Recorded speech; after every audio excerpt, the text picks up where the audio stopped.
বাপ কিছু সাহায্য করেছেন না? দেন না দাও বাপ। বাপ দাও। আমার খুব অনাহার আছে, দেন না। কি ব্যাপার স্যার, আপনি? কে তুমি? তোমাকে তো চিনতে পারলাম না। আমি সুরজ, আমি আপনার কোম্পানিতে ম্যানেজার ছিলাম না। এবার চিনতে পেরেছি। আপনি এত বড় কোম্পানির মালিক হয়ে রাস্তায় বসে ভিক্ষা করছেন কেন? সে অনেক ঘটনা। হ্যাঁ, এইমাত্র বাড়িতে ঢুকছি। আরে না বাবা, এই সপ্তাহে আবার একবার দেখা করব। I love you too. I miss you baby. ছেলেটাকে ঘুম পাড়িয়ে রেখে তুমি কোথায় গিয়েছিলে? আমি তোমার দাসী না যে আমার পার্সোনাল ব্যাপারে তোমাকে কৈফিয়ত দেব। তোমার মতো জানোয়ার মেয়ে আমি এই পৃথিবীতে দেখিনি। তোমার যদি আমাকে নিয়ে এতই সমস্যা হয় তাহলে ডিভোর্স দিয়ে দাও। তুমি কি ভাবছো আমার বিয়ে হবে না? তোমার মতো ছেলে না আমার পিছনে সবসময় 10টা করে ঘোরে। মা, আমার স্কুলে দেরি হয়ে যাচ্ছে, আমাকে নিয়ে চলো না। আমি পারবো না তাকে নিয়ে যেতে, তো দায়িত্ববান বাপকে বল। Good morning sir. মর্নিং। কি ব্যাপার, বিনা পারমিশনে তুমি আমার কেবিনে? আমি জানি স্যার, কাল থেকে আপনি কিছু খাওয়া দাওয়া করেননি। আমি যে খাওয়া দাওয়া করিনি তুমি কি করে জানলে? স্যার, আপনার কোম্পানিতে আমি 3 বছর ধরে কাজ করছি।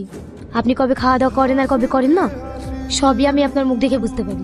জানো সালমা, আমি আমার স্ত্রীর সঙ্গে 10 বছর সংসার করছি, কিন্তু সে আমাকে চিনতে পারলো না।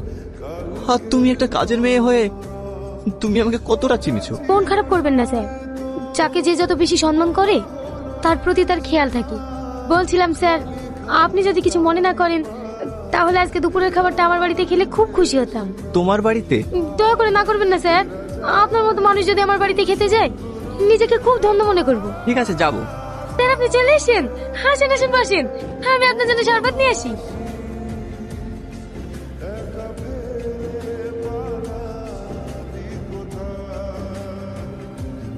কি ব্যাপার, মাথাটা হঠাৎ ঘুরতে লাগলো কেন?